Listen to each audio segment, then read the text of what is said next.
porque o momento é de pergunta. Então, se você, porventura, ficar com alguma dúvida e não quiser perguntar durante a aula, você pode me adicionar lá no WhatsApp ou mesmo no Facebook, envia lá a sua pergunta, né? E nós responderemos em seguida. O material da nossa aula você não precisa pedir depois para a FACIC. Eu já deixei aí no nosso bate-papo, enquanto o William conversava com vocês, eu já deixei um link para você baixar os slides da aula de hoje, né? Baixar as questões, baixar todo o material que vai ser trabalhado na aula de hoje, tá? Então é só clicar no link, você consegue baixar os slides. Costumo sempre começar as nossas aulas, e quem foi meu aluno sabe que eu sempre começo com essa frase, né? A vida tem a cor que você pinta, aquilo que você faz hoje influencia diretamente no que você vai ser no futuro. Então, o fato de você hoje estar aqui conosco nessa nossa videoaula, o fato de você conseguir estar conosco construindo um pouco mais de conhecimento jurídico, com certeza influenciará diretamente o profissional que você será no futuro. Com certeza possibilitará que você seja um profissional melhor no futuro, né?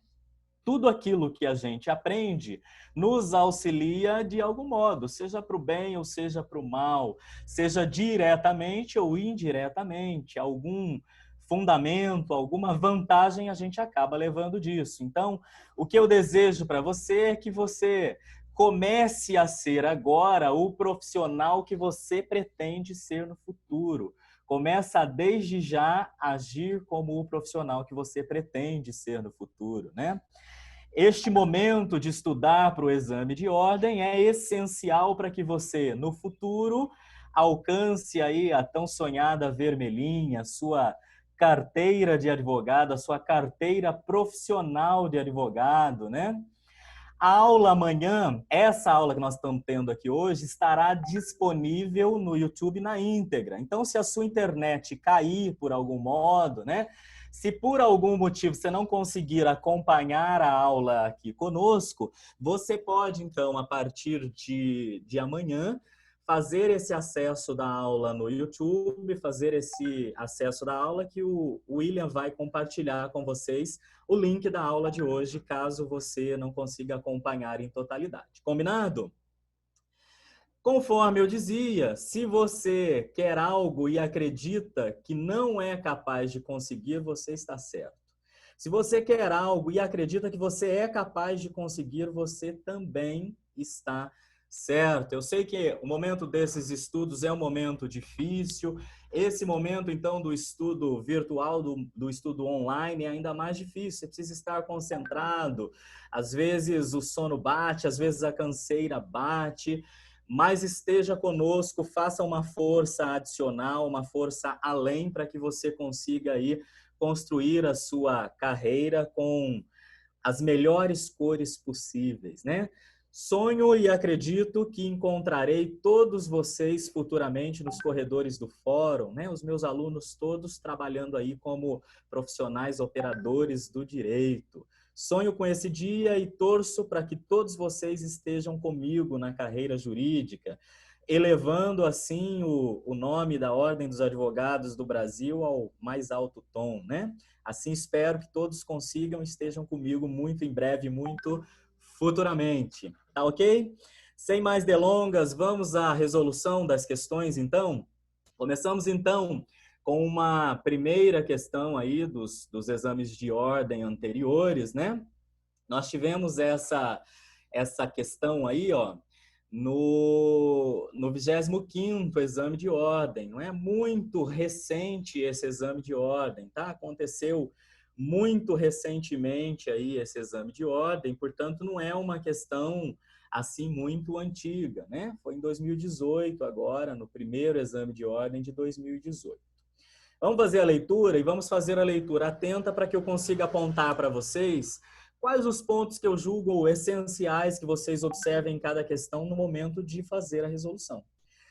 Então vamos lá, para a primeira questão. Por entender que o voto é um direito e não um dever, 1/3 dos membros da Câmara dos Deputados articula proposição de emenda à Constituição Federal de 1988, no sentido de tornar facultativo a todos os cidadãos o voto nas eleições a serem realizadas no país.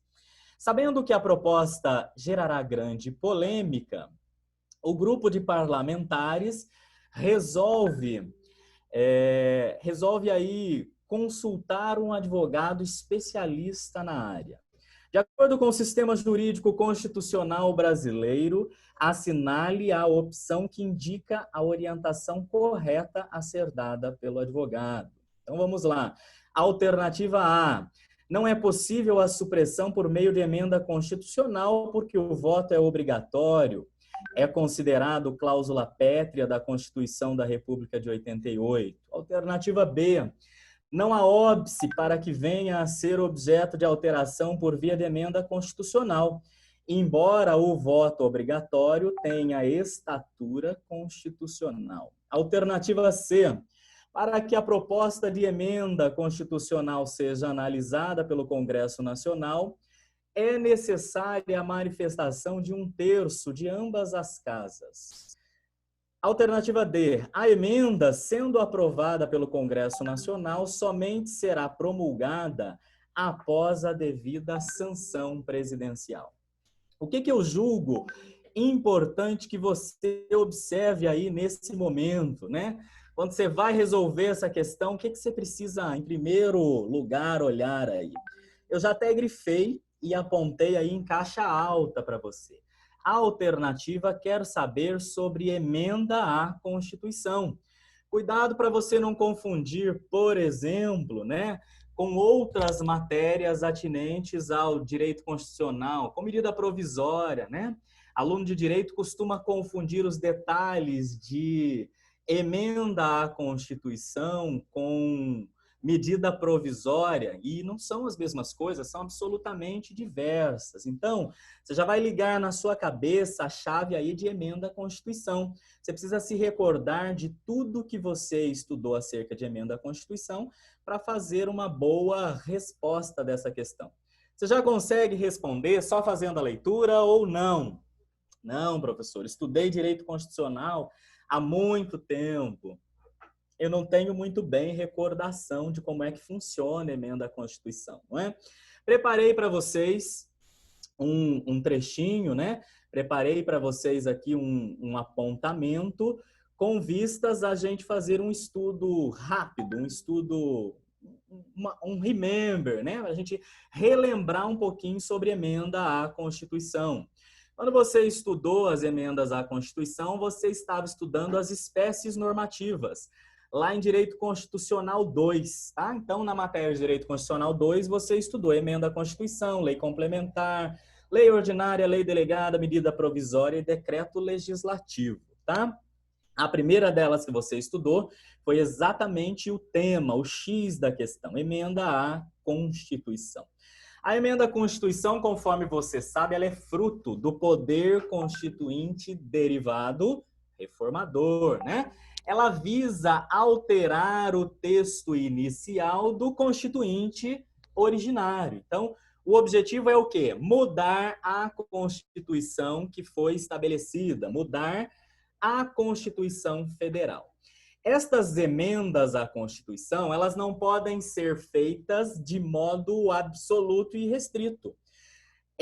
Alterar a Constituição Federal possui, né, o fato de alterar a Constituição Federal, ele possui algumas limitações estas que são expressas, explícitas ou mesmo implícitas, tá? E esta questão, a questão que você precisa responder aí neste momento, ela trata exatamente disso, ela trata de algumas limitações. Ela trata da possibilidade ou não possibilidade de fazer a emenda à Constituição, né? O senhor Pedro Lenz, ele aponta no livro dele esse quadrinho aí de limitações, tá? Então, nós temos limitações de iniciativa, de quórum, de aprovação, de promulgação, de rejeição de PEC e outras limitações que são materiais, né? Vamos começar, então, apontando as limitações expressas, tá?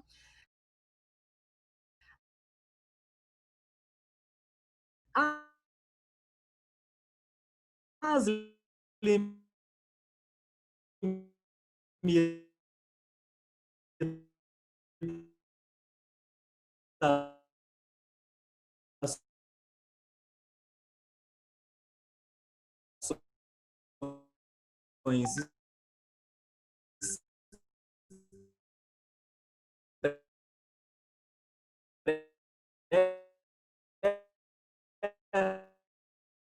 expressas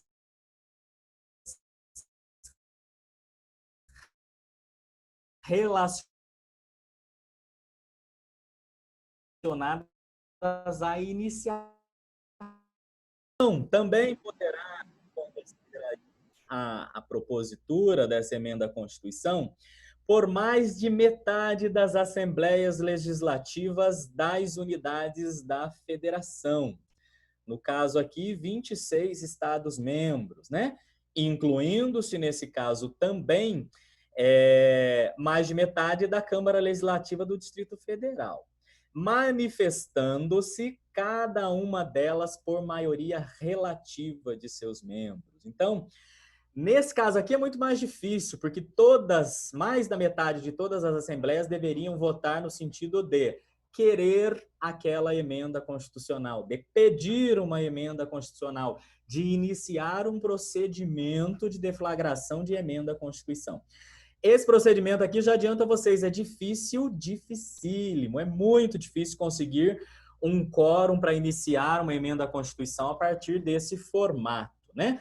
O mais comum é que ou 1/3 da Câmara dos Deputados peça, ou 1/3 do Senado Federal peça, ou então o presidente da República. Ele também tem aí a legitimidade de iniciar esse procedimento de emenda à Constituição Federal, ok?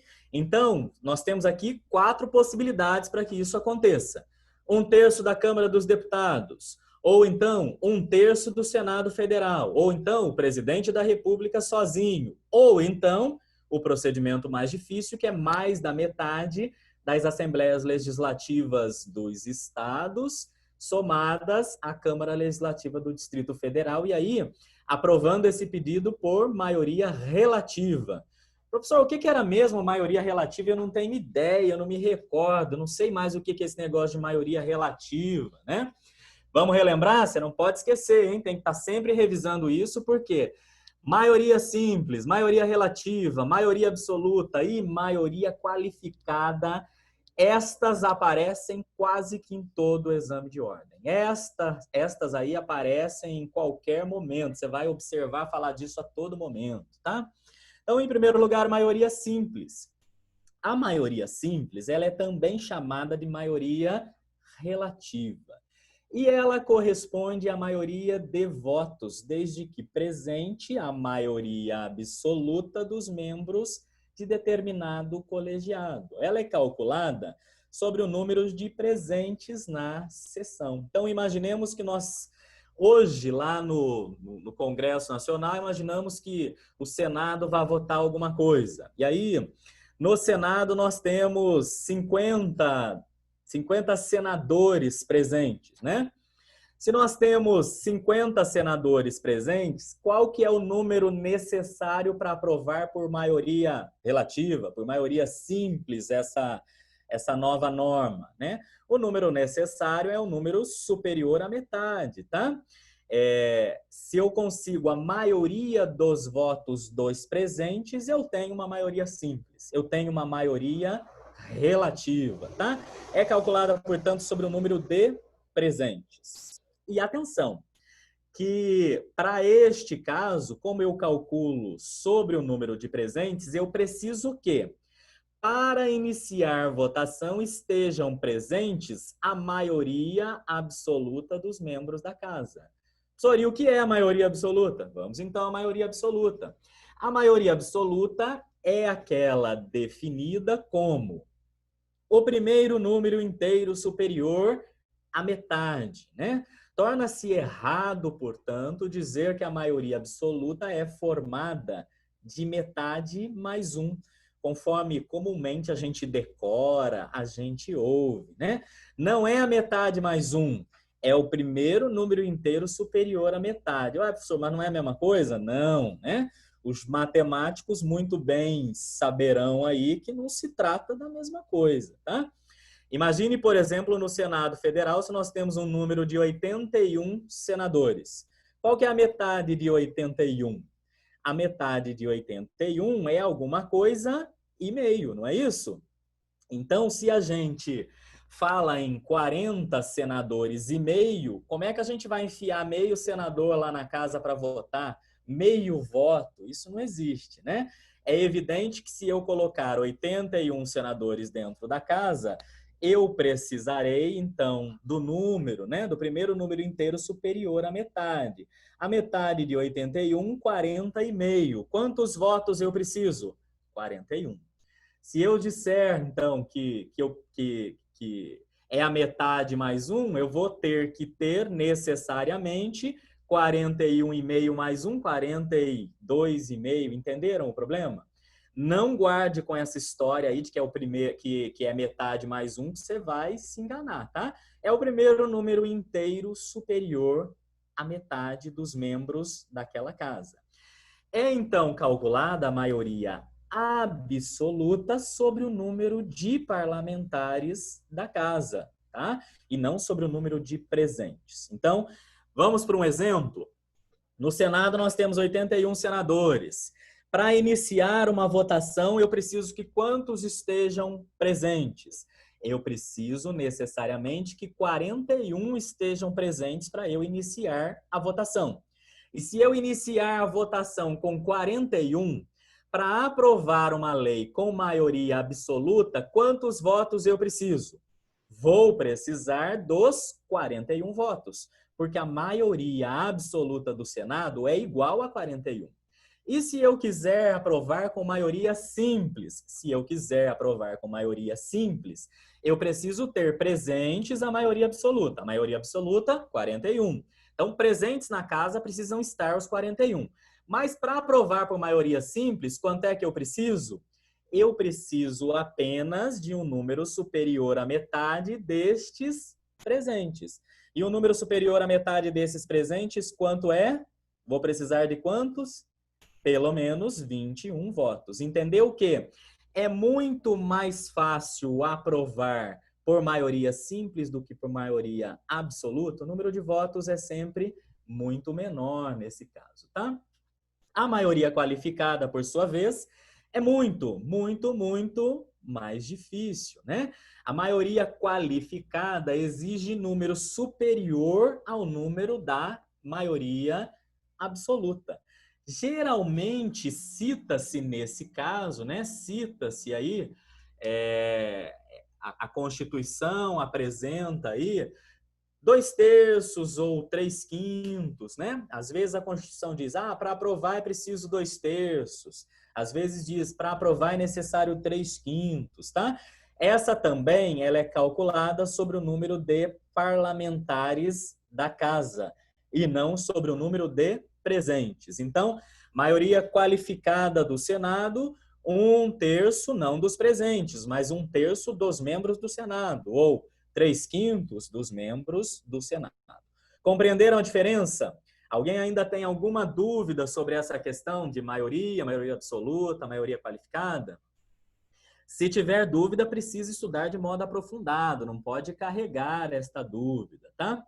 Então, era isso que nós precisávamos saber acerca de iniciativa, né? E o quórum de aprovação, como é que funcionaria o quórum de aprovação?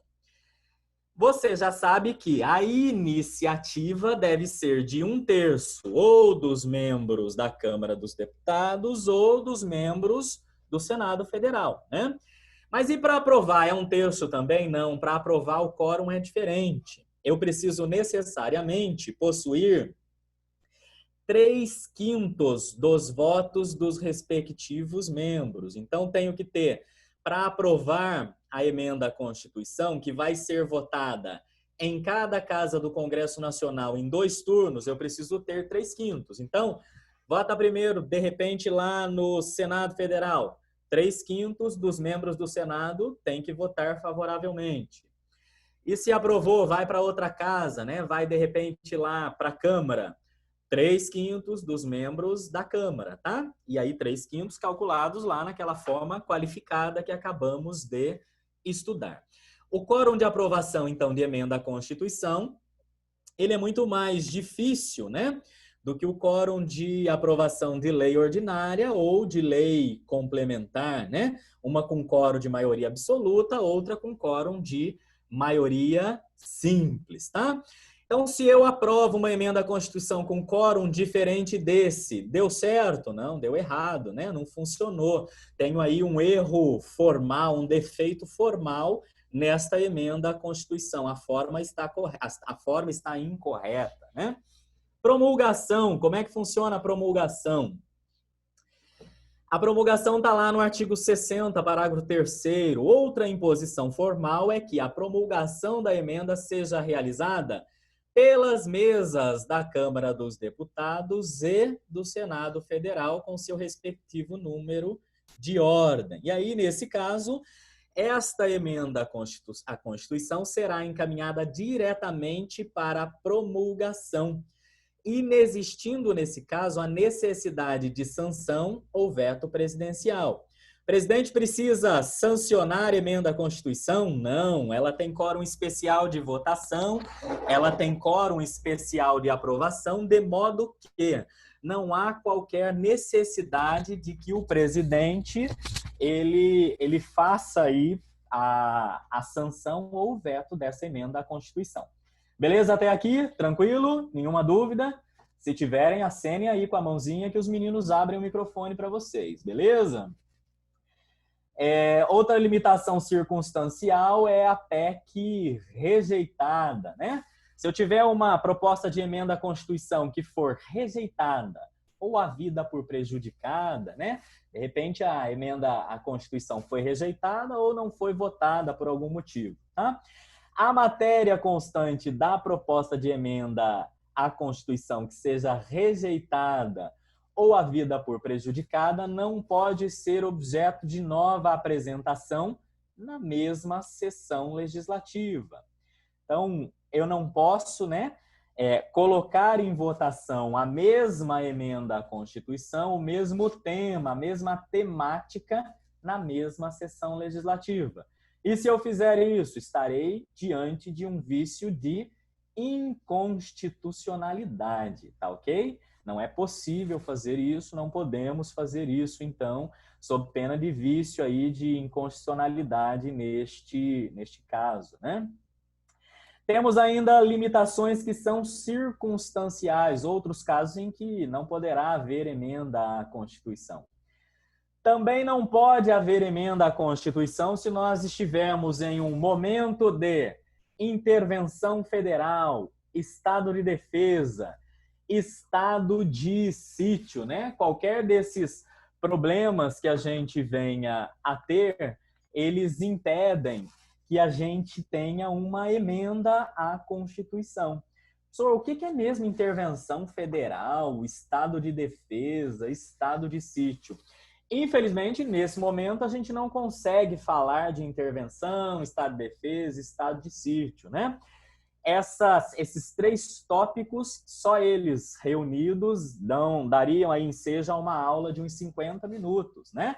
Então, se você não se recorda o que seria intervenção federal, estado de defesa, o estado de sítio, corre lá e faz uma revisão nesse material. É importante que você saiba, né? Mas o que a gente pode apontar aqui para você que não tem nem ideia do que se trata?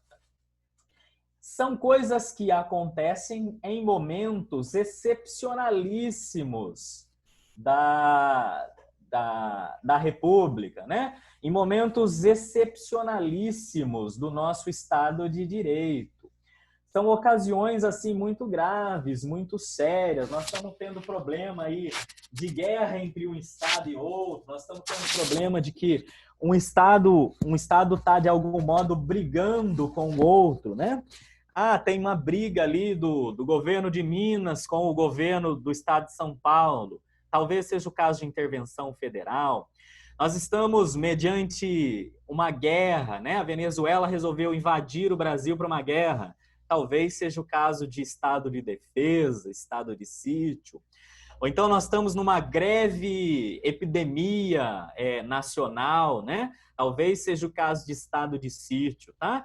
Então são situações excepcionalíssimas. Nós estamos vivendo um problema muito, muito grave. Aí o presidente da República talvez possa decretar intervenção federal, talvez possa decretar estado de defesa, ou talvez possa decretar estado de sítio. As possibilidades dessa decretação, elas estão taxativamente descritas na Constituição Federal. De modo que não é a qualquer momento que a gente vai observar aí uma intervenção nesse sentido. Tá ok? Tranquilo? Se não se recorda, corre lá, faz uma revisão disso. E agora, especialmente, eu julgo que seja talvez o mais importante, as limitações expressas, materiais, né? Essas aqui têm muito a ver com a questão que nós estamos tentando resolver, com a questão da OAB que nós estamos tentando resolver. O Poder Constituinte originário também estabeleceu algumas vedações materiais, ou seja, ele definiu um núcleo rígido, intangível, comumente chamado pela doutrina de cláusulas pétreas.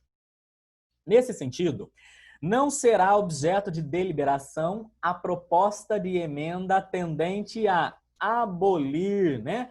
Tendente a excluir, tendente a extinguir a forma federativa de Estado, o voto direto, secreto, universal e periódico, a separação dos poderes e, por derradeiro, os direitos e garantias individuais. Então, imaginemos que uma Constituição, uma emenda à Constituição, resolva dizer que agora nós não somos mais um Estado federado, que agora nós somos um Estado único. Podemos ter esta emenda à Constituição? Não, claro que não, né? Porque estaria abolindo a forma federativa de Estado. Aí nós teríamos esse problema aí de abolir forma federativa de Estado. Imaginemos que uma emenda à Constituição dissesse que, a partir de agora, o voto ele não é mais direto, ele passa a ser indireto. A partir de agora, nenhuma pessoa vai poder votar para presidente mais. As pessoas vão votar para senadores e os senadores é que vão votar para presidente da República, né? Voto indireto, tá? Pode a gente ter uma emenda constitucional nesse sentido? Não, porque ela seria tendente a abolir o voto direto. Pode ter uma emenda à Constituição que diga assim, o voto agora não é mais secreto. Você deve votar diante das câmeras para que todo mundo saiba em quem você está votando. Pode? Não pode, né? Estaríamos abolindo o voto secreto. Pode uma emenda à Constituição abolir o voto universal, ou seja, pode uma emenda constitucional dizer o seguinte, olha, a partir de agora o voto não é mais universal, a partir de agora só os homens votam, as mulheres não podem mais votar. Ou então só as mulheres votam, os homens não podem mais votar, né? Pode isso? Não pode, né? Aboliria o voto universal, tá? Do mesmo modo que também não pode abolir o voto periódico, do mesmo modo que também não pode abolir a separação dos poderes. Imagine que uma emenda à Constituição resolva dizer, olha, agora nós não temos mais 3 poderes constituídos, não temos mais judiciário, legislativo e nem executivo. Agora é um único poder, todos eles chefiados pelo presidente da República, ou todos eles chefiados pelo presidente do Supremo, ou todos eles chefiados pelo presidente da Câmara, ou todos eles chefiados pelo presidente do Senado. Não, não pode, né? Seria uma emenda constitucional impossível, tá? Porque feriria a cláusula pétrea. Ou então, alguma emenda à Constituição tendente a abolir direitos e garantias individuais, esses descritos lá, especialmente no artigo 5º da Constituição. Também não pode ser aí alvo de emenda à Constituição. Tranquilo? Ditas estas palavras, você já tem condições de responder a pergunta. Você já tem condições de marcar aí o X da questão, né? Então, faça uma leitura rápida, tente aí responder a questão agora, que em seguida nós já iniciaremos a nossa resolução. Em seguida, já aponto a você qual é a resposta. Agora que você estudou comigo, qual seria a resposta adequada para essa questão do exame de ordem? Vamos lá, pensem aí.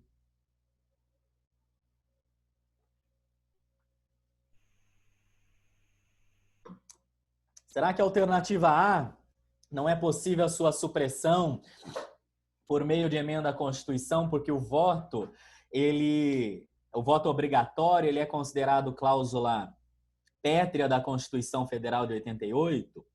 Aliás, o voto obrigatório é considerado cláusula pétrea da Constituição de 88? Depois que nós estudamos, o que você acha disso?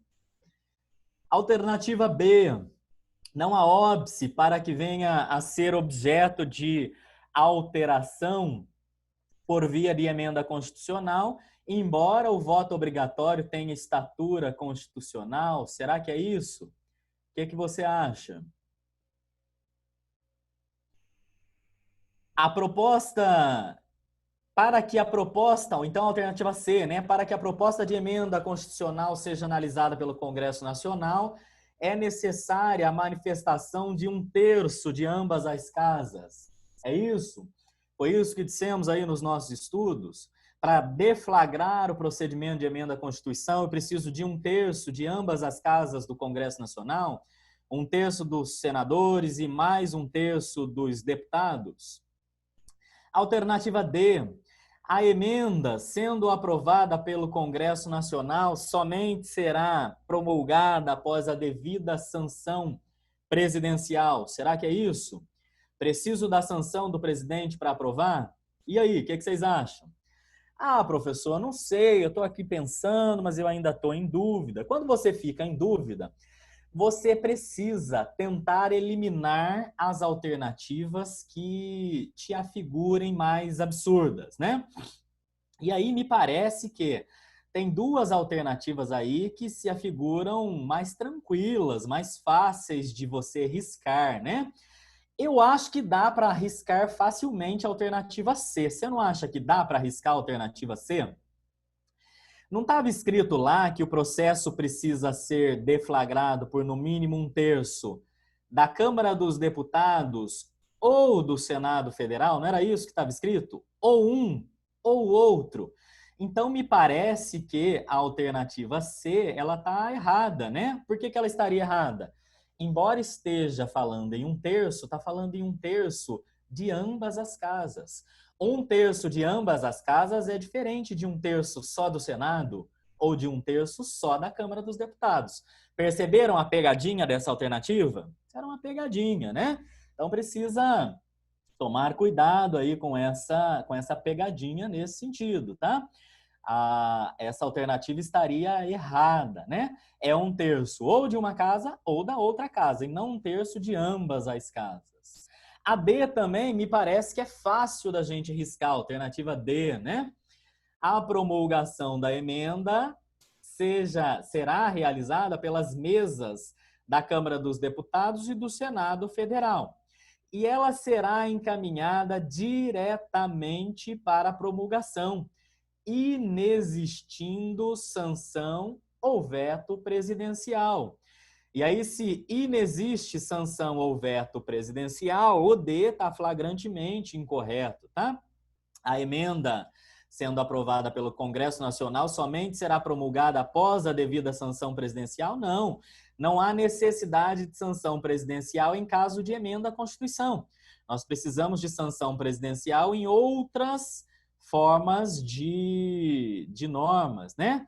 Em lei complementar, lei ordinária. Nesses casos, talvez a gente precise de sanção presidencial, mas aqui em emenda à Constituição não é necessária a sanção presidencial, exatamente por conta do quórum especial de aprovação da emenda à Constituição, ok?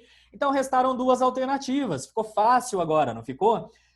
Ainda que você não tivesse um conhecimento aprofundado, ainda que você não estudasse aqui com a gente na FACIC, que não fosse o nosso aluno, tivesse estudado aí em qualquer instituição, de qualquer jeito, ainda assim você teria condição de chutar, né?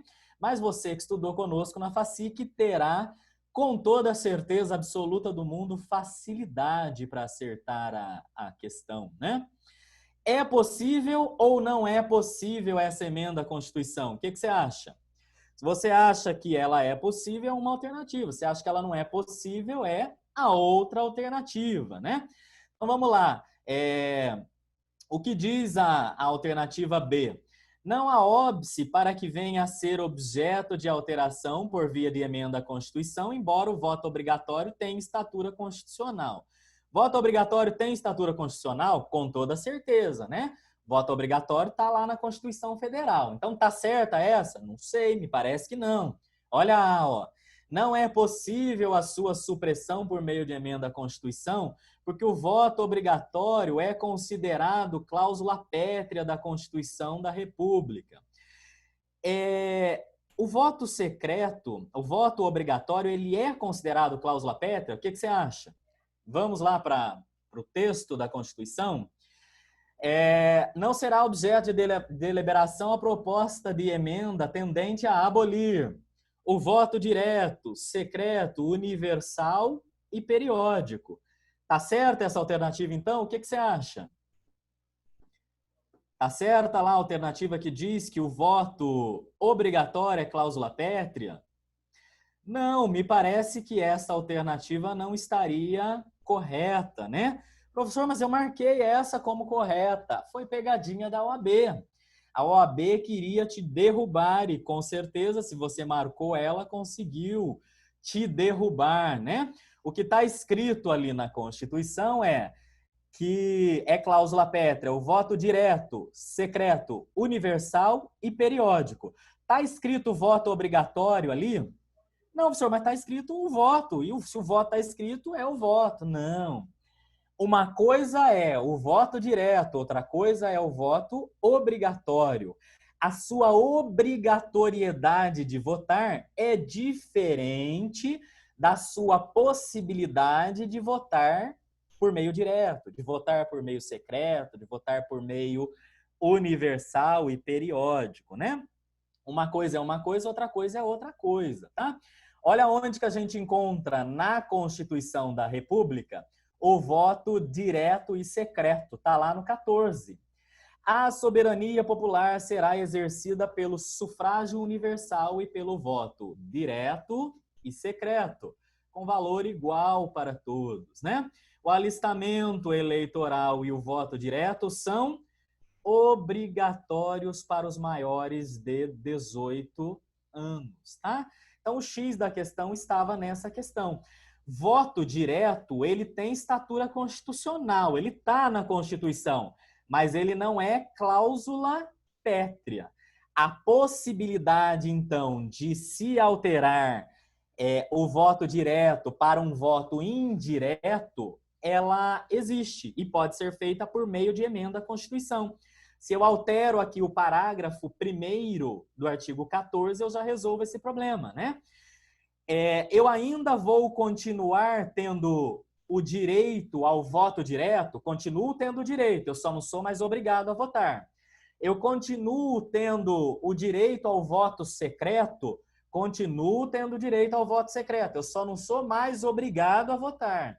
Eu continuo tendo direito ao voto universal, continuo tendo direito a todo mundo, de modo universal, votar. Só não são mais todos obrigados a votar. Eu continuo tendo direito ao voto periódico, a votar de tempos em tempos, continuo tendo esse direito. Só não sou mais obrigado a votar. Então, esta emenda à Constituição sugerida na questão da OAB, ela não visa abolir voto direto, secreto, universal e periódico. Ela visa abolir a obrigatoriedade de votar. Entenderam que é diferente? Perceberam a maldade e a pegadinha que a OAB fez para vocês nesse sentido, né?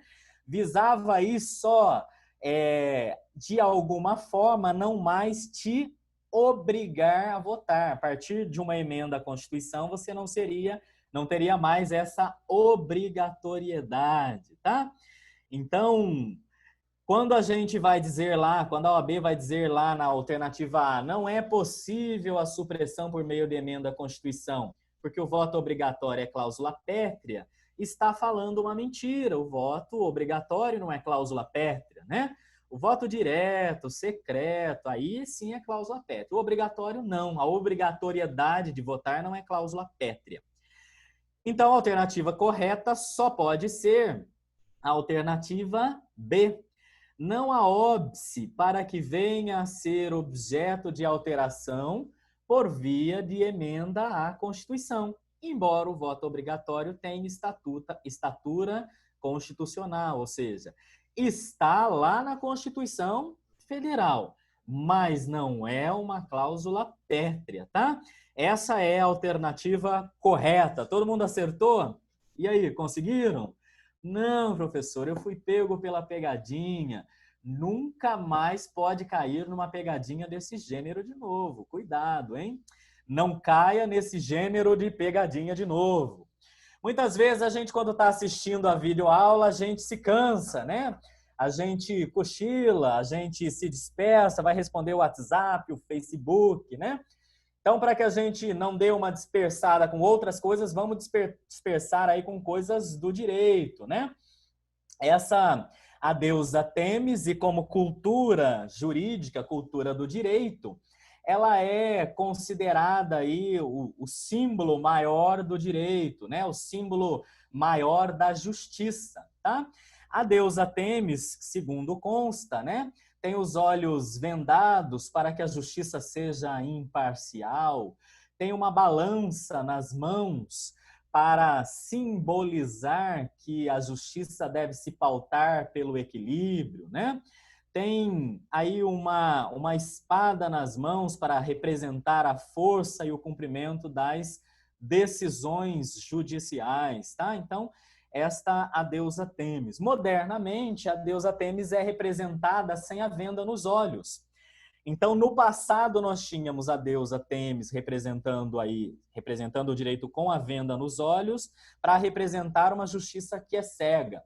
Modernamente, tentou-se corrigir essa questão, apontando a deusa Têmis sem a venda nos olhos, para dizer que a gente deve ter uma justiça que seja o mais social possível, que olhe de um modo que olhe o mais possível, né, da melhor maneira possível, para o que seja o correto, o social, o interessante para aquele caso em concreto, tá? Então, um pouquinho de cultura jurídica para que a gente não fique o tempo todo só de olho nos slides, o tempo todo só fazendo a leitura. Sem mais delongas, vamos à questão de número 2, tá? Essa é mais recente ainda. Essa questão, ó, foi de uma prova aplicada em março de 2019, tá? No nosso exame aí, no nosso primeiro exame de 2019, né? E aí vamos fazer, então, a leitura da nossa questão, né?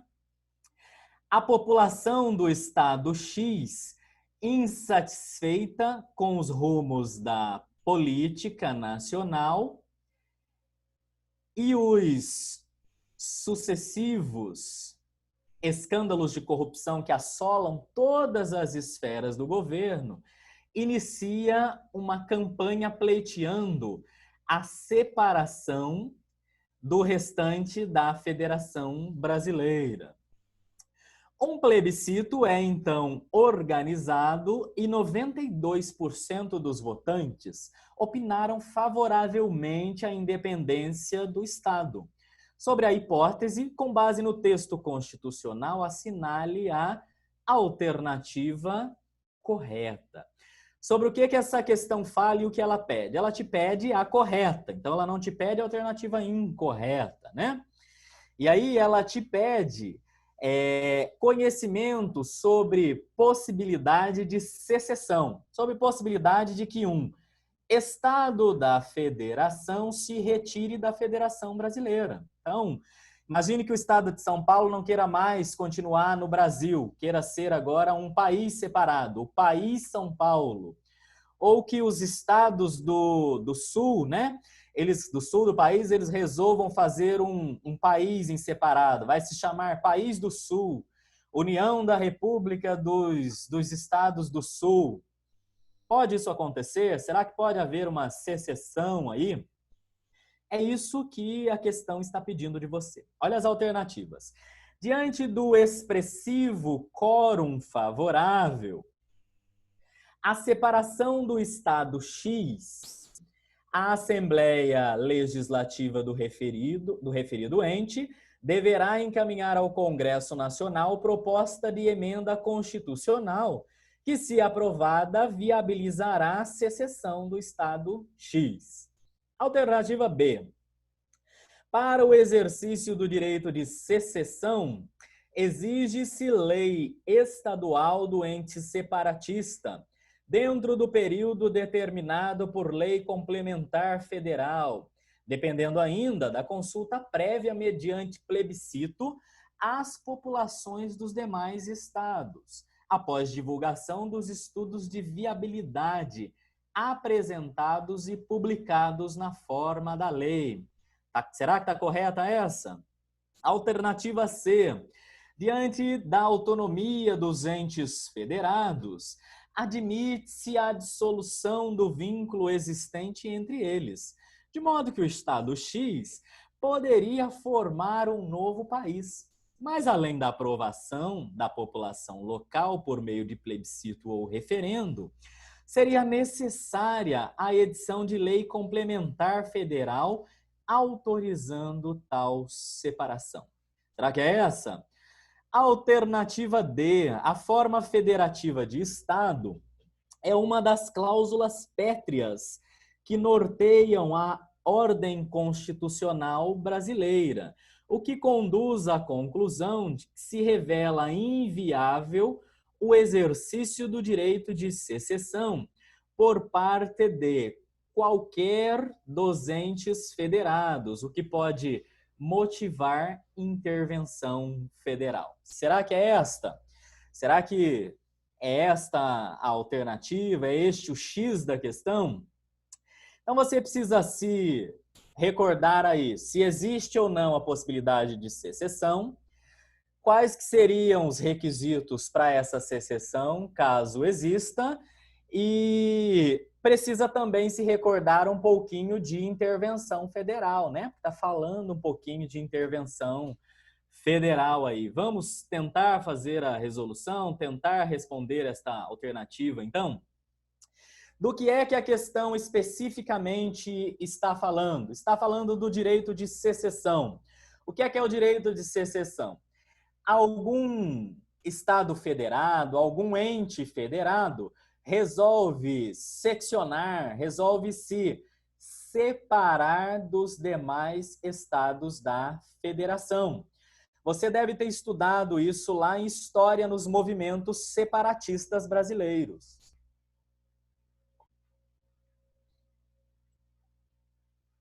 Em movimentos separatistas, você estudou vários momentos históricos em que alguma parte do Brasil queria se desligar do restante do Brasil.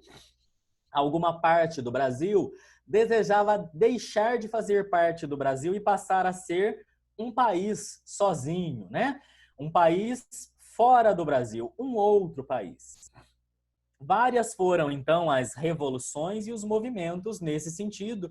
E aí, graficamente, a gente tem isso aí representado e muito bem representado no mapinha do Brasil, né?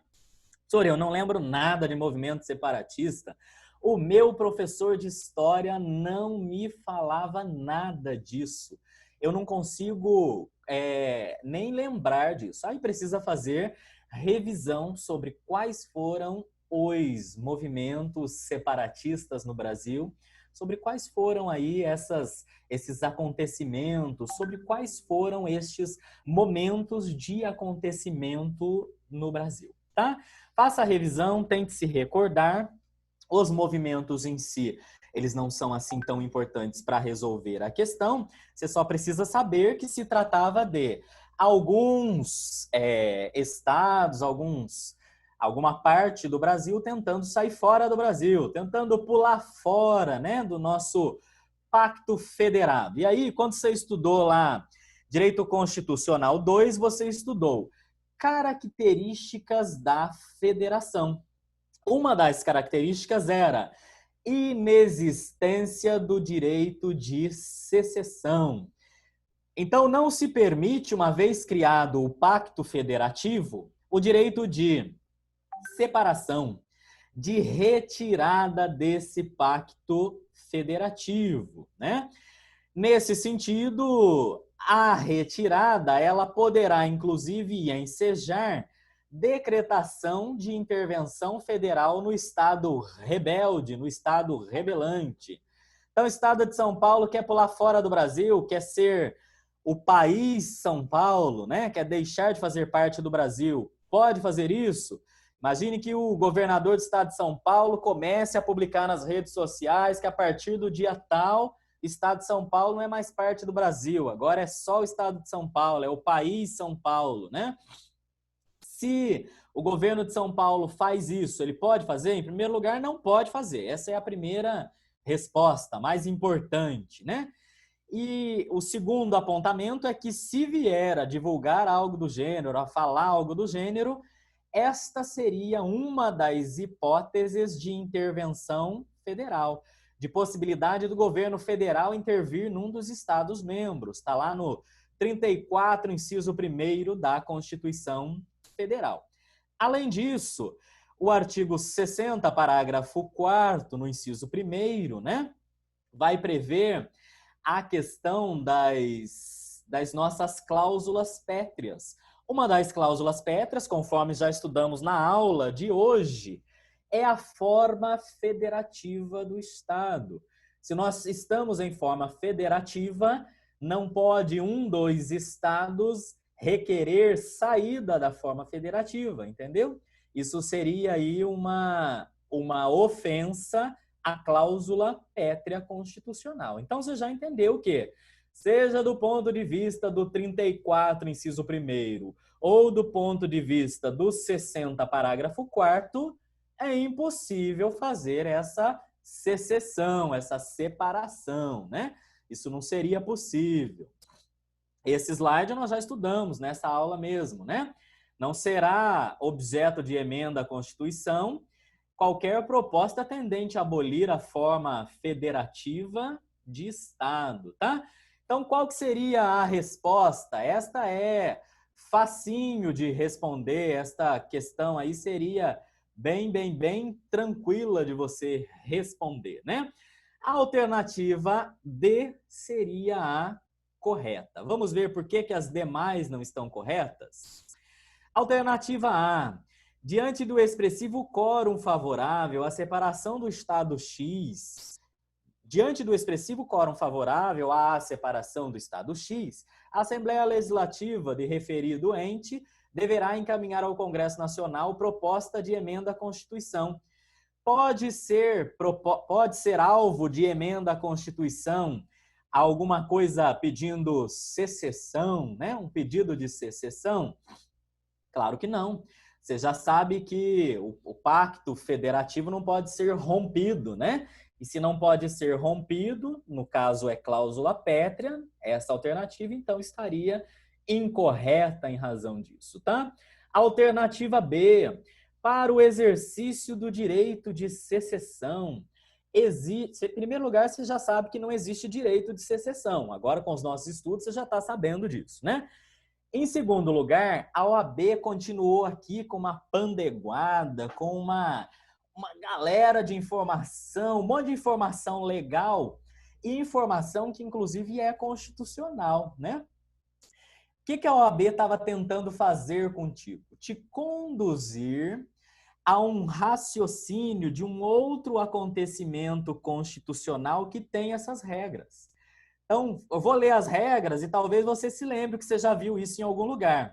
Exige-se lei estadual do ente separatista, dentro do período determinado por lei complementar federal, dependendo ainda de consulta prévia, mediante plebiscito, às populações dos demais estados, após divulgação dos estudos de viabilidade. eu acho que tem alguém anotando nos slides. Tira essa possibilidade, por favor, que senão todo mundo não consegue observar, que aí eles fazem anotação só no deles. Então, conforme a gente estava dizendo, né, tá escrito uma série de coisas, mediante plebiscito, as populações dos demais estados, após divulgação de estudos de viabilidade apresentados e publicados na forma da lei. O que a OAB tentou fazer com isso? Professor, eu vi isso e estava falando, inclusive, de Estado mesmo, da possibilidade de divisão do Estado, e não é disso que está falando ali? Olha que pegadinha legal que a OAB preparou para você nesta alternativa aí. A OAB tentou te conduzir a uma ideia de separação dos estados, de divisão dos estados, de aglomeração dos estados. Lembra que em Constitucional 2 você estudou a possibilidade de que os estados viessem a se juntar? Então, dois estados separados, eles se juntam em um só. Ou dois estados ou um estado só que está junto, resolve se desmembrar, desmembramento de estado, né? Fusão de estado ou desmembramento de estado. Os requisitos para fusão e desmembramento são esses da alternativa B. Mas a questão está falando em algum momento de fusão de Estado, desmembramento de Estado? Não, não está falando de fusão do Estado para ele continuar como um Estado brasileiro. Não está falando de algum modo, uma junção de dois Estados. Está falando, na verdade, de secessão, do Estado sair do Brasil. Então, isso era uma pegadinha. Cuidado, hein? Não existe esse direito de secessão. Podem dois estados reunirem-se entre si, ou podem, então, ao invés disso, ao invés de reunirem-se entre si, eles podem também se separar, né? Aconteceu lá com Goiás, o estado de Tocantins, lembra disso? Mas os dois novos estados criados continuaram aí parte do Brasil, né? O estado que já existia continuou e o novo estado criado, do Tocantins, os dois continuaram parte do Brasil. A alternativa, né, ela visa te conduzir, a questão, ela visa te conduzir a uma possibilidade do estado se retirar do país, né? Tá falando de secessão, de separação, né? Pleiteando sua separação do restante da Federação Brasileira, ok? Então, cuidado com essa alternativa aí. Alternativa C. Diante da autonomia dos entes federados, admite-se a dissolução do vínculo entre eles. É admissível a dissolução do vínculo do Pacto Federativo? Não, é até cláusula pétrea, de modo que esta alternativa estaria absolutamente errada. Essa, na minha opinião, é a mais fácil de chutar, né? A mais fácil de riscar do caderno de exercícios aí, tá? Então, ela não seria absolutamente possível, não seria correto isso, tá? A alternativa correta, então, só poderia ser a alternativa D. A forma federativa de Estado, ela é uma das cláusulas pétreas da Constituição que norteiam a ordem constitucional brasileira, o que conduz à conclusão de que se revela inviável o exercício de secessão por parte de qualquer dos entes federados, o que pode, inclusive, motivar intervenção federal. Depois que a gente estuda, fica mais fácil, professor. Antes de estudar, isso é muito complicado, isso é muito difícil. Agora que você falou tudo isso, que a gente viu os slides aí, ficou mais tranquilo, né? Vamos lá, não durmam, voltem comigo, voltem para a aula. Você não pode cochilar durante a aula, né? Tá com sono, tá cansado? A nossa dica aí para os seus estudos virtuais, para esse momento de estudo virtual é: levante, tome uma água, espreguice, né? Faça um exercício aí, não tem problema não, o professor não vai rir de você, o seu colega não vai rir de você, pode espreguiçar na frente da câmera, não tem qualquer problema, tá? Você só não pode ficar cansado, só não pode se desligar.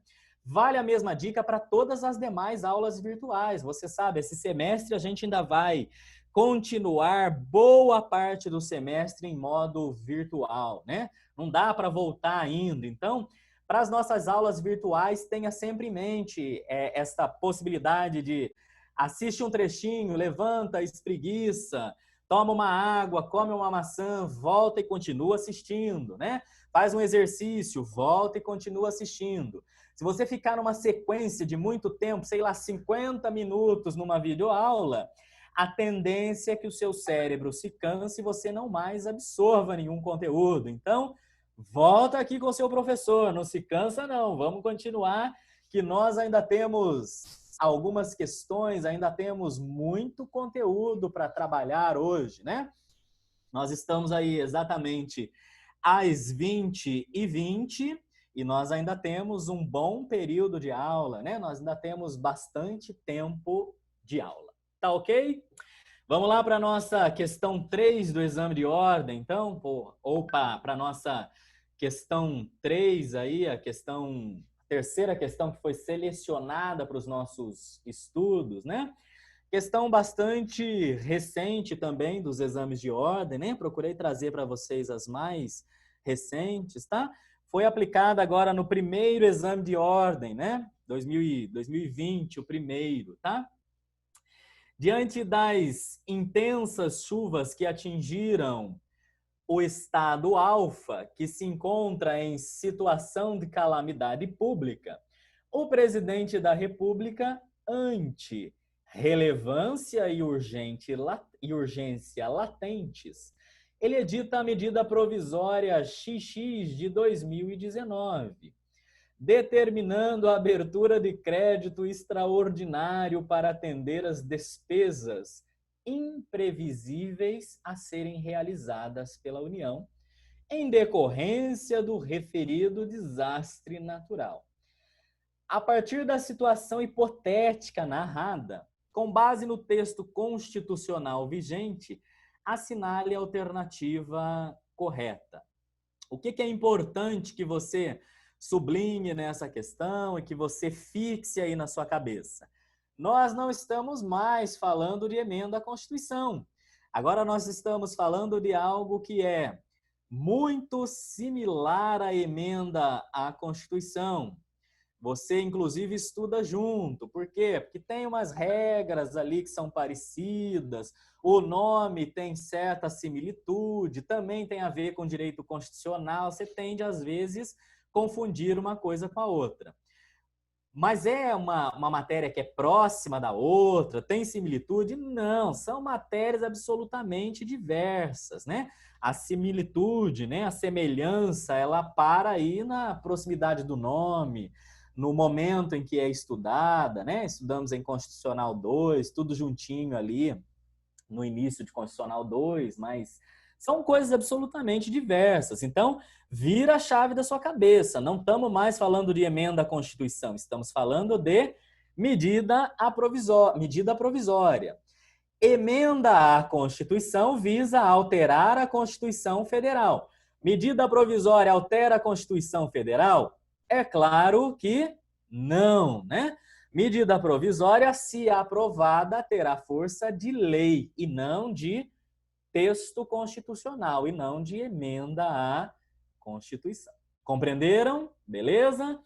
Outra informação importante aí, né? Outra coisa que você precisa observar e grifar, né? O Estado Alfa, ele se encontra em situação de calamidade pública. Esse crédito extraordinário, ele é pedido no momento de calamidade pública. Com essas informações, você vai conseguir matar a questão. Quer ver? A Constituição de 1988, ela veda em absoluto a edição de ato normativo desta natureza, sobre matéria orçamentária, de modo que a abertura de crédito extraordinário deve ser feita por meio de lei ordinária, de iniciativa do chefe do executivo, né? Será que seria essa a alternativa correta? Alternativa B.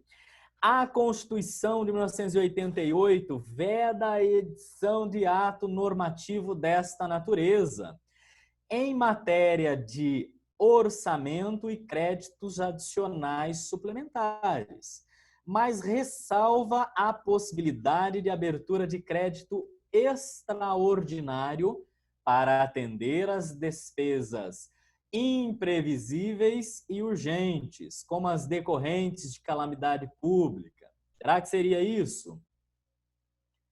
Ou não? Ou será que não seria esta a alternativa, né?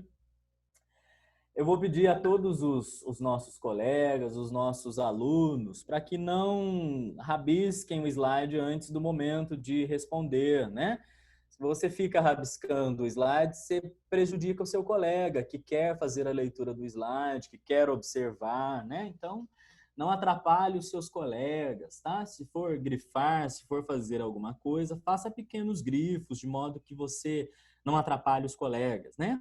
O meu direito sempre começa onde termina o do outro, e o direito do outro termina onde começa o meu, né? Então, é de bom tom que a gente sempre respeite o direito do colega aí, não rabisque o slide do professor, combinado? Está aberto para você poder grifar, nós deixamos aberto exatamente para você fazer apontamento no slide, fazer algum grifo sem qualquer dificuldade, mas você não pode atrapalhar os seus colegas com isso, tá bom? Então, vamos ter esse cuidado, né? Vamos ter o cuidado com os demais colegas. É uma questão de postura, de educação, é bacana, tá? A alternativa C, o ato normativo editado afronta o princípio constitucional da anterioridade orçamentária, o que impede quaisquer modificações nas leis orçamentárias após a sua aprovação pelo Congresso Nacional e consequente promulgação presidencial. E por derradeiro, a alternativa D.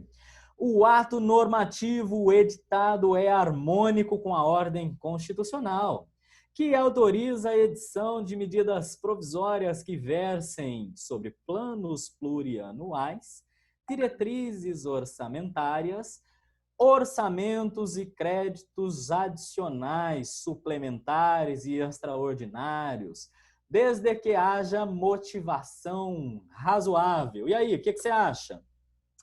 Você que já sabe a resposta, então, agora pode marcar no slide aí, né? Marca o seu xizinho verde onde você achou que está correta. Marca o seu xizinho vermelho no que você achou que está incorreto. Risca de vermelhinho aí no slide o que você achou que não tem nada a ver. Olha, essa alternativa ela está errada por este ponto aqui. Essa palavra deixou a alternativa errada. Olha que nós já temos bastante gente marcando a D aí. Será que é a D a correta? Muita gente marcando a D apontada como a correta. Vamos conferir? Vamos lá? Conforme eu já havia te dito, né? As espécies, nós fazemos sempre em Direito Constitucional 2 o estudo das espécies normativas, né? Nós precisamos do estudo de medida provisória. É o estudo da medida provisória agora que vai valer, tá? Só eu não lembro nem o que é medida provisória, não tenho ideia do que se trate, né? Medida provisória é aquela adotada pelo presidente da República em ato monocrático, unipessoal. Então, o presidente vai lá e, a gente costuma dizer, né? Baixa uma medida provisória, né? Escreve uma norma que, a partir de então, assim que publicada, vai ter força de lei. Ele manda essa medida provisória, publica essa medida provisória, já passa a valer, né? Já passa a ter força de lei, produzindo aí efeitos jurídicos, e manda essa medida provisória para que o Congresso Nacional aprove ou não aprove, para que o Congresso Nacional, de algum modo, ele diga se a medida provisória vai ter validade ou não vai ter validade, né? Precisa-se ter muito cuidado com a medida provisória, porque ela pode conduzir aí a uma ditadura do poder executivo. O presidente que faz muita medida provisória, que só governa por meio de medida provisória, ele tende a ter um governo muito ditatorial, né? Só ele vai lá e com uma canetada resolve o problema, com uma canetada ele cria uma nova norma, né? Claro. Vamos dar uma pausazinha, a gente já volta, hein? Uma pausazinha para a água, já estou voltando. Só para desabilitar esse risco na tela, avisa aí. Vamos lá. Então tá. É só para ele tirar a apresentação.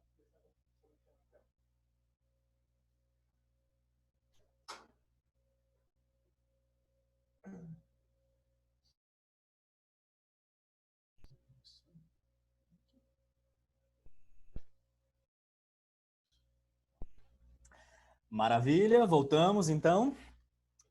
Precisa-se ter muito cuidado.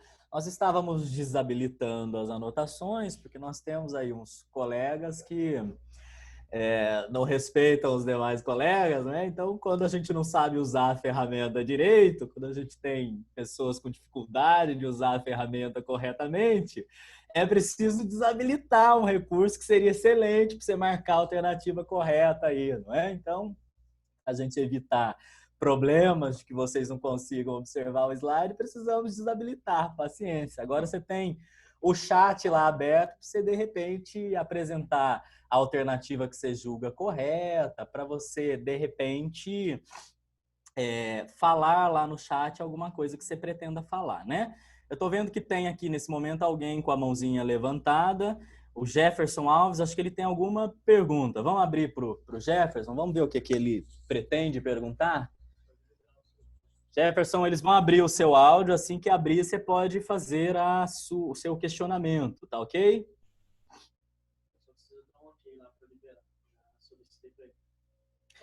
O Jefferson deve dar um ok que o microfone dele já vai abrir. Ô, professor, o senhor se equivocou aí, eu não estava com dúvida, não. Ah, tá ok. Mas estou gostando bastante da aula aí, viu? Agradecido mesmo. Maravilha, maravilha. Que bom que você gostou. É que a sua mãozinha azul, ela tá levantada. Talvez você tenha clicado por algum motivo, por engano, tá?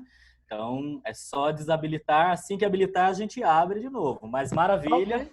Que bom que você participou, que a gente tem um retorno, sabe que você está gostando de algum modo. Beleza? Okay, vamos prosseguir, obrigado. então? Vamos que vamos. Eles desabilitam, se precisar de novo, daqui a pouco habilitam novamente. Combinado? Então, precisa tomar muito cuidado com a questão da medida provisória, porque se a gente faz muita medida provisória, a gente sempre se conduz aí a uma ideia de ditadura do judiciário. O presidente passa a governar só ele mesmo, sem ouvir a opinião do Congresso Nacional. Professor, mas sem ouvir a opinião do Congresso Nacional? É claro que não, né?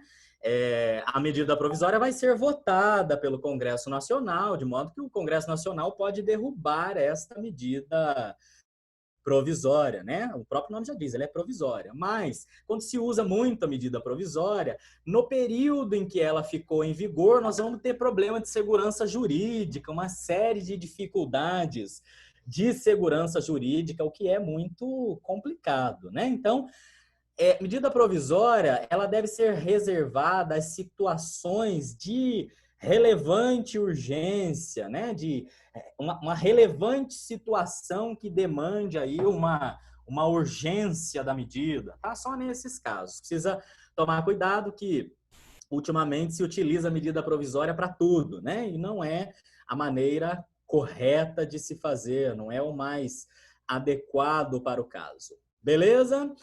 Seguindo, então, quem é legitimado para fazer a medida provisória? O presidente da República. E quais são os pressupostos constitucionais? Relevância e urgência. A medida provisória, a matéria da medida provisória, ela precisa ser de relevância, de substância. Além de tudo, precisa ser urgente, urgentíssima. Não podemos fazer aí a torto e cego a qualquer momento, conforme já dissemos no slide anterior, né? Existe uma nova regra para medida provisória, então cuidado que se você estudou medida provisória há muito tempo, isso aqui já mudou, né? Pela nova regra, uma vez adotada a medida provisória pelo presidente da República, ela vigorará pelo prazo de 60 dias, prorrogável, de acordo com o 62, parágrafo 7º, uma vez por igual período. Professor, mas eu estudei, tinha um negócio de 45 dias, por mais 45, tinha um troço assim. Não é mais assim. Grave aqui o nosso prazo de 60 dias, prorrogável por igual período, né? Então, em tese, uma medida provisória, ela fica em vigor aí por aproximadamente uns 120 dias, né? 60 dias prorrogáveis por mais 60 dias, tá? Via de regra é essa a possibilidade. Aquela regra anterior não está mais vigorando, tá? Nos termos do 62, parágrafo 4º, contudo, referido prazo será suspenso durante os períodos de recesso parlamentar. E aí, toma cuidado com as alternativas absolutas da OAB aqui. Às vezes a OAB coloca lá em alternativa de questão deles o seguinte: uma medida provisória, ela valerá ou ela ficará em vigor, caso não seja aprovada, ela ficará em vigor caso não seja votada, ela ficará em vigor por no máximo 120 dias. Essa alternativa está correta? Não, ela não está correta, né? Embora, em tese, o prazo máximo seria 60, prorrogáveis por mais 60, o que daria 120 dias, há casos em que este prazo, né, a contagem deste prazo, ficará suspensa em razão de um recesso parlamentar. Então, nós podemos ter uma medida provisória que não seja votada e que fique vigorando por mais de 120 dias, mesmo não sendo votada, né? Em tese, porque nós temos N possibilidades de recesso parlamentar, né? Então, imagine uma medida provisória que foi publicada ali um dia antes do recesso parlamentar, 2 dias antes do recesso parlamentar, né? Aí você tem um recesso parlamentar muito grande. Talvez, em tese, pode ser que a gente venha a ter uma medida provisória vigorando por mais de 120 dias. A regra qual é, então? 60 prorrogáveis por mais 60. Em caso de um recesso parlamentar no meio desses 120, aí pode ser que a gente suplante os 120 dias, suplante esse prazo aí dos 60 prorrogáveis por mais 60. Beleza? Tranquilo? Eficácia da MP, tá? O 62, parágrafo 3º, estabelece que as medidas provisórias, ressalvado o disposto nos parágrafos 11 e 12, elas perderão eficácia desde a edição, se não forem convertidas em lei no prazo de 60 dias, prorrogáveis por mais 60. Então, uma medida provisória entrou em vigor hoje. Se ela não for votada pelo Congresso, ela não for aprovada pelo Congresso, o que vai acontecer com ela? Via de regra, vai perder eficácia. Não vale mais.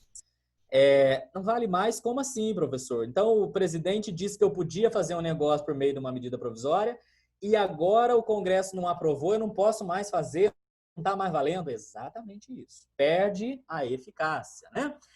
Mas, professor, a gente tem aí um problema da produção de efeitos. Porque eu posso, durante o período que ficou em vigor, ter feito alguma coisa. E se eu, durante esse período que ela ficou em vigor, e se porventura eu agi de acordo com a medida provisória, eu contratei, eu demiti de acordo com a medida provisória, como é que faz nesse caso, né? Aí, nesse caso, deve o Congresso Nacional disciplinar, por meio do decreto legislativo, né? Por meio do decreto legislativo que não aprovou a medida provisória ou que aprovou a medida provisória, disciplinar as relações jurídicas dela decorrentes, né? Ou seja, ela perderá a sua eficácia desde a sua edição, operando efeitos ex tunc, né? Efeitos para frente e também para trás, confirmando aí a sua efemeridade, precariedade.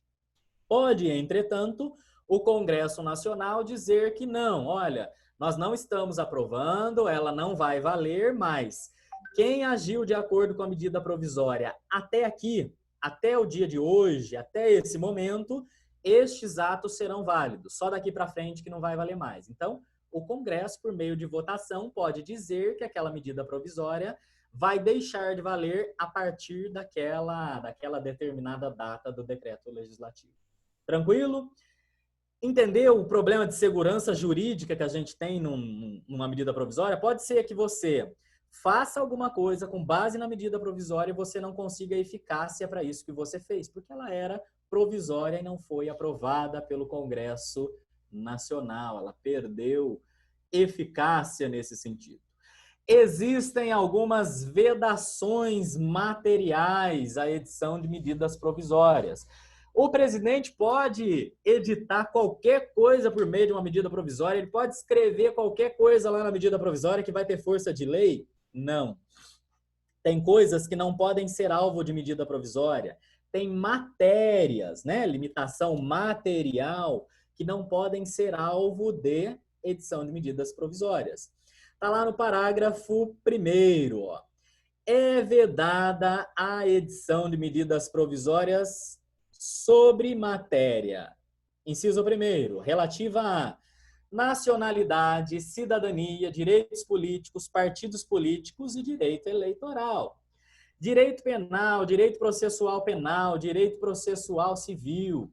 Pode o presidente, então, por meio de uma medida provisória, editar uma matéria de direito penal dizendo que a pena agora do crime de homicídio ela vai ser em dobro, né? Que agora nós não temos mais uma pena para o crime de homicídio simples. Agora nós vamos todo homicídio, até o simples vai ter pena dobrada. Ou então que o homicídio agora tem pena de 30 anos. Ah, o presidente não gosta de traficante. Ele pode editar por meio de medida provisória uma pena de 50 anos de cadeia para um traficante, por exemplo? Claro que não, né? Essa matéria ela não pode ser alvo de medida provisória. Por quê? Porque está previsto na Constituição que não pode, né? Você que estudou com a gente aqui na FACIC, os nossos bons alunos já sabem disso. Não pode, não pode, não pode. Bate o pé e diga que não pode.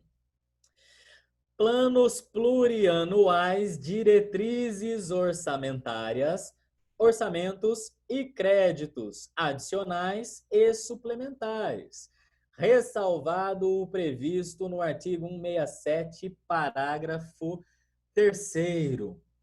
Professor, então, não pode nada disso? Não pode. Tem uma ressalva, a gente já vai ver a ressalva do 167 em seguida, né? Mas, via de regra, não pode, tá? E aí, preste bem atenção aqui na nossa alínea D. Por quê? Porque é nela que a gente vai encontrar parte do X da questão cobrada pela OAB, né?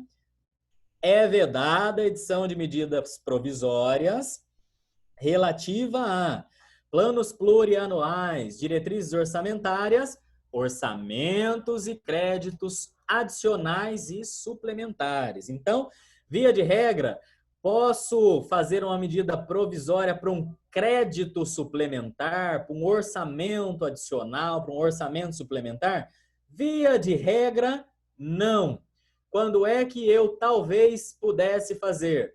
Nas exceções, nas ressalvas previstas no 167, parágrafo 3. E quais são as ressalvas?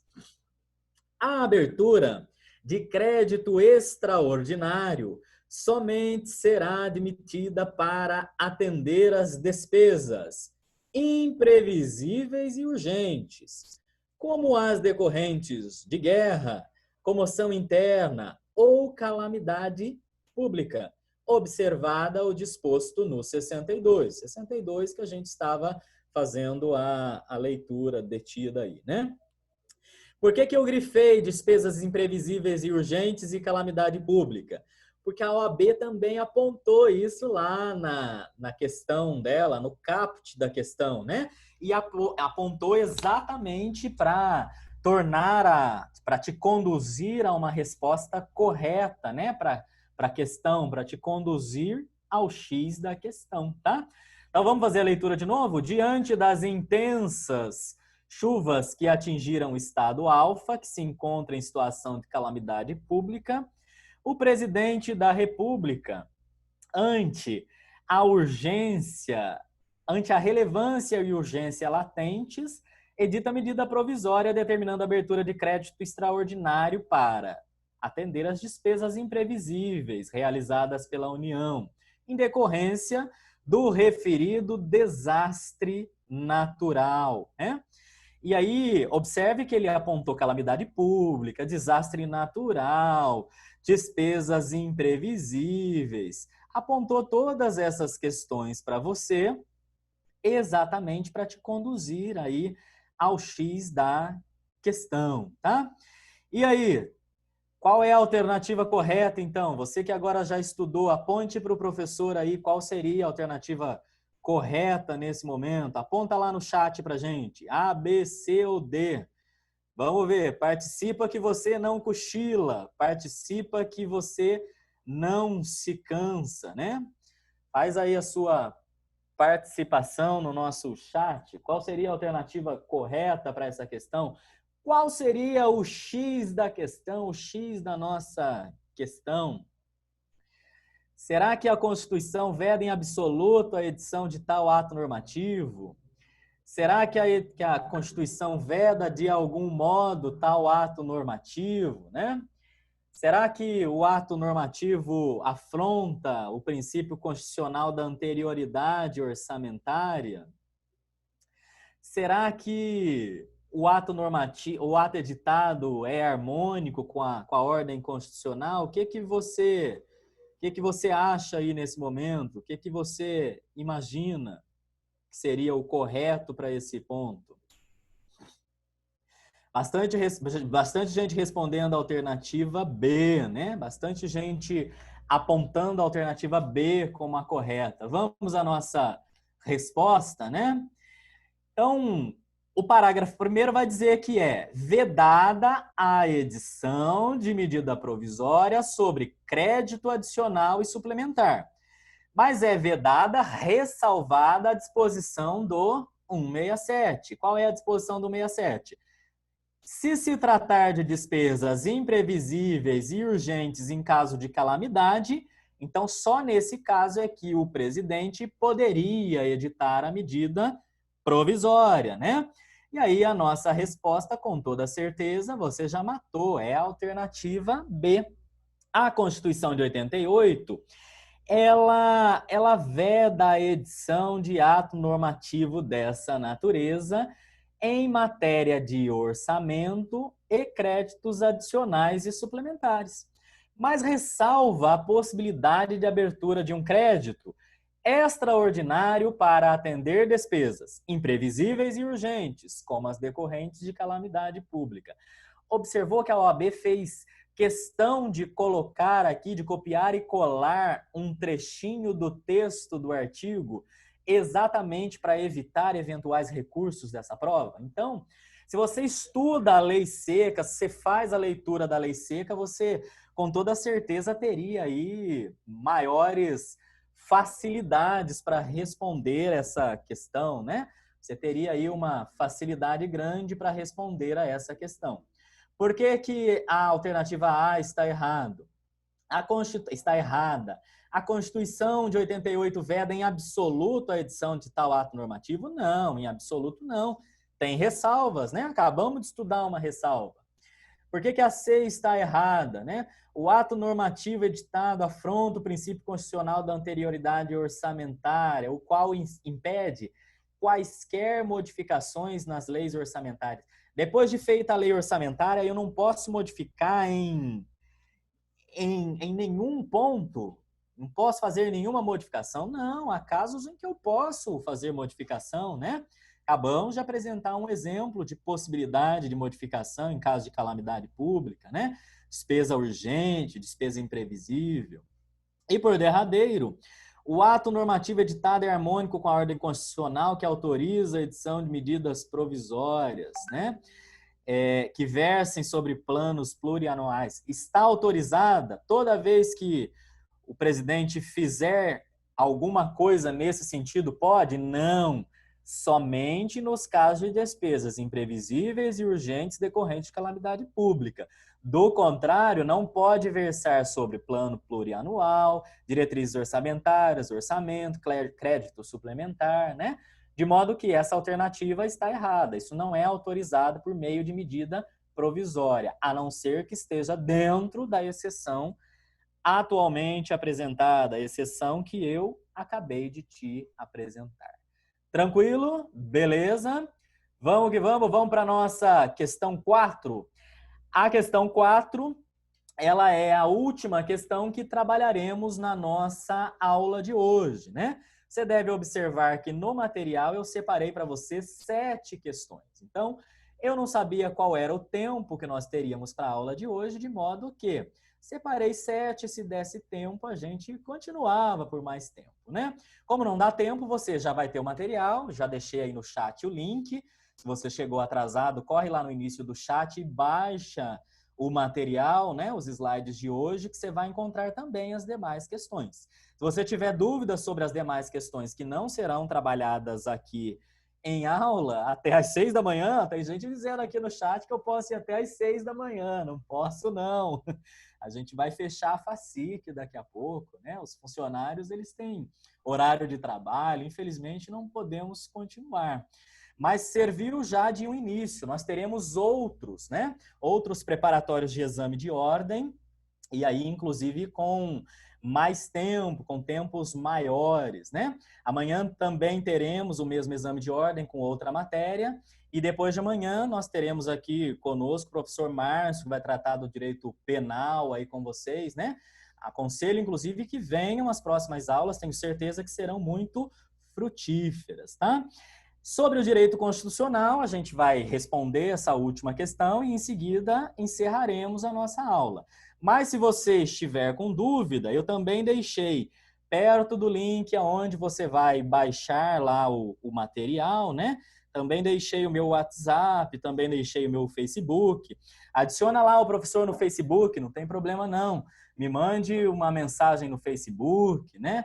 Ou então você pode me mandar mensagem pelo WhatsApp se tiver com dúvida sobre as demais questões, e eu vou apontando para vocês aí alguma dúvida eventual que vocês tenham, eu vou apontando o que eu conseguir para você aí apontar nesse sentido. Tá certo? Sem mais delongas, então, vamos à nossa última questão da aula de hoje. Tá acabando, vamos lá. Foca aqui comigo, não pode dormir, vamos que vamos. Presta atenção, hein? Ante o iminente vencimento do prazo para adimplemento de compromissos internacionais assumidos pelo Brasil perante o Fundo Monetário Internacional, bem como diante da grave crise econômica enfrentada pelo Estado, o presidente da República, no regular exercício do seu mandato, edita a medida provisória X, né? A medida dispõe sobre a possibilidade de detenção e sequestro pelo governo federal de bens imóveis de área superior a 250 metros quadrados situados em zonas urbanas, desde que não se trate de um bem de família e que o imóvel esteja desocupado há mais de 2 anos. Sobre a medida provisória X, com base na Constituição Federal de 88, assinale a alternativa correta. Primeira informação, continuamos falando de medida provisória, né? Acabamos de estudar a medida provisória e estudamos também as matérias que são vedadas em termos de edição de medida provisória. Será que sequestro de bens pode ser alvo de medida provisória? Será que eu posso apontar aí por medida provisória um sequestro de bens? Ah, professor, tanto pode que no passado o Collor fez, não é? Eu que sou da antiga, eu sei que o Collor sequestrou poupança, o Collor tomou dinheiro da galera, então se tomou é porque pode, não é isso? Não, toma cuidado, hein? Exatamente por conta do problema que a gente teve com o Collor no passado, do sequestro das poupanças, é que nós tivemos uma emenda à Constituição Federal que alterou essa questão. Então, por meio de emenda à Constituição, isso foi alterado, né? Professor, então a OAB me pegou porque eu sou antigo, né? Porque eu tenho conhecimento histórico das coisas. Antigo não, mais maduro, né? Com uma gama de conhecimentos maior, né? Eu confesso que a primeira vez que li a questão, eu já bem lembrei do Collor, né? Sobre essa possibilidade aí do sequestro, né? Afinal de contas, eu também sou tão antigo quanto vocês, não é? Então, também lembrei dessa questão aí, tá? Mas, entretanto, porém e todavia, não é mais possível, porque isso foi recentemente alterado aí por meio de emenda à Constituição. Não tão recente assim, mas recentemente alterado. Então, vamos às alternativas? É inconstitucional, uma vez que a Constituição Federal de 88 veda expressamente que tal espécie normativa ela disponha sobre matéria que vise a detenção ou sequestro de bens.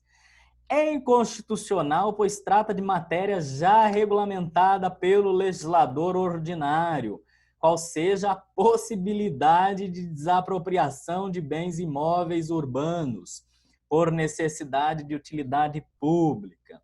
E aí, quem estudou direito das coisas comigo também está conseguindo observar que tem uns absurdos escritos nas alternativas aí, né?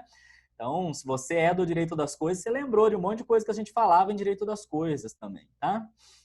Ela não se revela adequada ao cumprimento do requisito de urgência, porque só produzirá efeitos no exercício financeiro seguinte, caso venha a ser convertida em lei até o último dia daquele em que foi editada. É constitucional, pois foram respeitados todos os requisitos de relevância e urgência, desde que seja submetida de imediato ao Congresso Nacional, perdendo a eficácia se não for convertida em lei no prazo de 60 dias, prorrogáveis uma única vez por igual período. E aí, qual que é a alternativa que você acha correta? Aponta para mim aí no chat o que você está achando certo, A, B, C ou D. O que você acha o mais correto, né? Vamos ver a alternativa que tem mais adeptos aí, a alternativa que tem mais escolhedores. É bom que eu peço para vocês apontarem a alternativa, que eu tenho um tempinho para tomar uma água, né? Que eu tenho um tempinho para falar uma pausa. Nossa, professor, fala demais, não aguento mais ouvir a tua voz, já está acabando. Aguenta comigo que eu estou terminando. Força! Então, estudamos aí as vedações materiais, tá? É vedada a edição de medidas provisórias relativa a sobre matéria relativa, né, a que vise a detenção ou sequestro de bens de poupança popular ou qualquer outro ativo financeiro. Então, é impossível, né, por meio de medida provisória, fazer detenção ou sequestro de bens de qualquer natureza, tá? Fizeram questão ainda, né, o legislador, quando foi emendar a Constituição, fez questão de apontar a poupança popular aí, né? Nem precisava, porque poupança é bem, não é bem? Então não precisava escrever, mas fez questão de escrever poupança, que era para a gente não ter, de novo, um outro Collor na nossa vida tentando sequestrar as nossas poupanças aí, né? Então você já deve ter observado que só poderia ser a nossa alternativa A. Não poderia ser nenhuma outra alternativa. A era o X da questão. A é que você ia marcar aí como alternativa correta, né?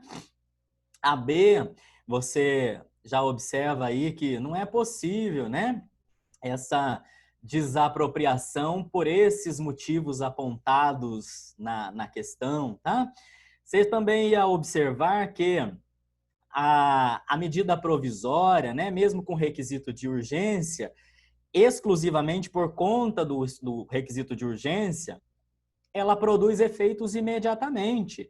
Ela não vai produzir efeitos somente no exercício financeiro seguinte, né? Então a C também estava errada, tá? E a D está errada porque está dizendo que é constitucional e você agora já sabe que é inconstitucional, tá certo? Estudamos essas 4 alternativas. Eu preciso muito agradecer a presença de todos vocês que estiveram aqui conosco nessa aula, né? Aos novos alunos, tanto da FASC quanto aqui da FACIC, né? Esse semestre você já sabe, o professor Donizete estará com o Constitucional 1 aqui na FACIC e também nas turmas da FASC, tá? Então, várias turmas terão aula comigo sobre direito constitucional, né? É uma disciplina que eu estarei assumindo no primeiro semestre. Então, você que é um aluno novo, você que está começando, já vai começar tendo aula com o professor Donizete, né? Vai ouvir o professor falando as ventas, falando feito matraca o tempo todo na nossa aula, né? Inicialmente vai ouvir em videoaula e, quem sabe, no futuro próximo, presencialmente, tá? Eu preciso agradecer, então, muito a presença dos nossos alunos e não alunos da FASC, alunos e não alunos da FACIC e também todos os amigos, todos os colegas que estiveram presentes todo este período. Preciso agradecer a FACIC e a FASC por essa oportunidade de falar a vocês sobre o exame de ordem, né? Matéria que eu adoro falar, sobre a oportunidade de falar sobre direito constitucional, que também é uma matéria que eu adoro.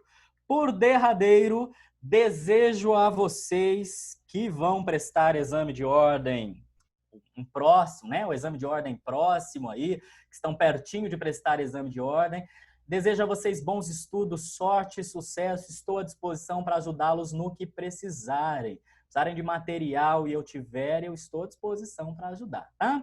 Me adicionem lá no Facebook para a gente ir curtindo as fotos um do outro. Vou deixar novamente aí no chat os meus contatos, né?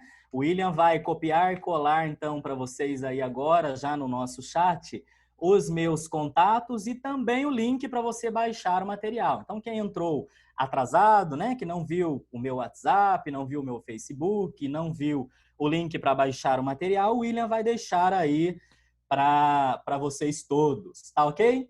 A aula de amanhã, então, também é para que estejam todos vocês presentes, não deixam de estar aqui presentes, tratará de teoria geral do processo, né? Estejam com o professor para estudar teoria geral do processo, uma matéria incrível e bastante cobrada na OAB. E depois de amanhã, com o professor Márcio em Direito Penal, tá ok? Um grande abraço a todos, desejo um excelente descanso, uma excelente noite. Obrigado pela presença e participação. Fiquem com Deus. Grande abraço. Tchau, tchau.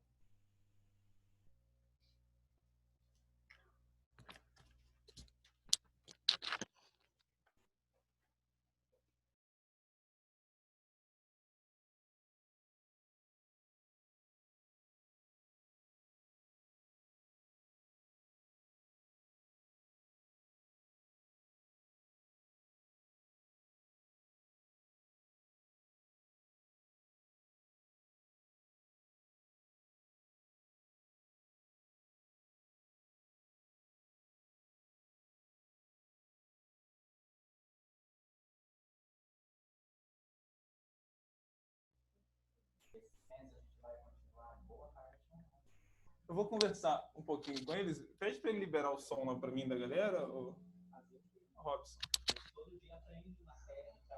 Pessoal, muito boa noite. Obrigado pela presença de todos. Eu espero que tenha sido boa. Eu estava aqui acompanhando e gostei muito da aula do professor Donizete. E espero que tenha sido também uma experiência muito boa e única para vocês. Seguiremos nesses moldes as próximas aulas nesse semestre, utilizando o Zoom para a gente poder interagir E eu vou deixar aberto aqui para algumas perguntas. Deixa eu abrir o áudio de vocês aqui para que a gente consiga conversar um pouco. Só mais aí uns 5 minutinhos, 10 minutos, caso tenha alguma dúvida. Essa aula amanhã vai estar disponibilizada no YouTube, tanto da FASIC quanto da FASC. Você libera o áudio do pessoal lá para mim? Pede para ele liberar. Ah, tá liberando? Então, beleza. Estou vendo a Cláudia aqui, Cláudia Longo. Oi, Cláudia. A produção aqui tá habilitando o áudio aqui. Quero agradecer a produção que estava presente aqui, né? Que nos auxiliou. Saudades. Também estou com saudades, Cláudia. Saudades de todo mundo. Ai, ninguém merece. Que volte isso logo, viu? Quem quiser comentar alguma coisa, quem quiser me perguntar alguma coisa, é só habilitar o microfone. O William, Pois a não. Luciana. Oi, Luciana. Tudo bem? Então, a partir de segunda-feira, as nossas aulas vão ser assim, essa liberação, o que a gente vai fazer? A gente está bem assim, Certo. com sede de informação. Então, a gente está organizando os últimos detalhes, tá? E aí eu vou pedir sempre que os representantes de turma estejam alinhados com a gente. A gente tem um grupo dos representantes. Isso. Uhum. E aí vai passar o link para vocês. A gente vai organizar bastante utilizando o WhatsApp também, para que a gente, pouco antes da aula, a gente libere o link, como a gente fez hoje. Deu ali 6h30, 6h20, a gente já disponibiliza o link para vocês ficarem na antessala, na sala de espera, e aí, durante a aula, o professor faz a liberação do áudio, do vídeo, para que comece a aula. A famosa pergunta, vai ter chamada? Oi, a chamada é feita de modo... Essa foi ótima. Não vai ter, não é possível. Ter chamada? A gente está finalizando essa questão, porque o próprio Zoom já gera para a gente um relatório de quem entrou, quantos minutos ficou. Então, a gente está vendo se a chamada vai ser via oral com o professor ou se a gente vai pegar o registro de quem acessou o Zoom. Mas tem problema você ter acesso, para que a gente não tenha essa perda de tempo, né, durante a videoaula. Então, acessou, ficou ali o tempo que for da aula, a gente já vai com a presença. Tá jóia. Vocês gostaram? Gostaram Ai, da... Luciano, você é tão bonitinha. William, boa noite, tudo bem? Oi, tem alguém falando? Eu, Alex. No caso do interativo, não vai precisar acessar mais? Oi, vai sim, querido. Também, porque no Interativa, a gente também vai ter os trabalhos que serão propostos. Tá? Então, aí precisa acessar durante o dia o Interativa e a aula no Zoom. Tá bom? Elas vão ser complementares. Então, vai precisar, porque a atividade também será diária. Então, assiste a aula no Zoom e também faz a atividade no Interativo. Mesmo molde do semestre anterior, né, William?